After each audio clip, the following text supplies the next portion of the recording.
All right, today I'm using my FoodSaver to do something different, and that is seal up my PLA, my filament for my 3D printer. Got some filament right here.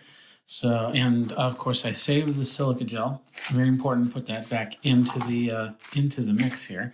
So what we're gonna do is we're gonna pull out our bag a little bit, and then we're going to put the filament into the bag. This is going to be a little bit tougher than if you're, say, sealing a steak or something like that. So I'm going to bring this into the bag here. So we gave it enough to have a seal on this end. So now I'm going to bring this down. Over here, I got to bring down. And what that's going to do is it's now sealing the other end of the bag. And when it's ready, it will click. And there's a red light up there that has gone out. So I'm going to let this go.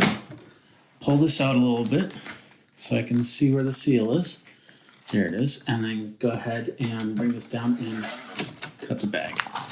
Now we have the seal on this side. So we got that end sealed. Let's go ahead and seal this other end. So we're going to put it into the vacuum sealed side.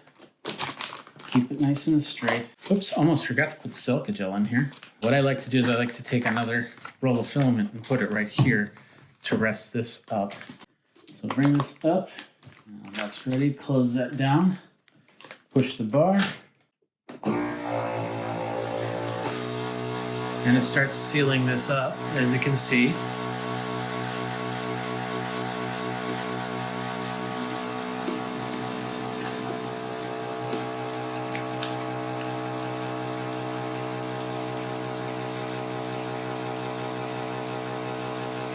And you can either let it run, or if you feel that it's gotten everything out of it, you can hit the seal button up here and it will go ahead and do the seal. You might get a little bit of air in here, but at least you got the majority of this knocked out. And then when the light comes off, it's ready to go.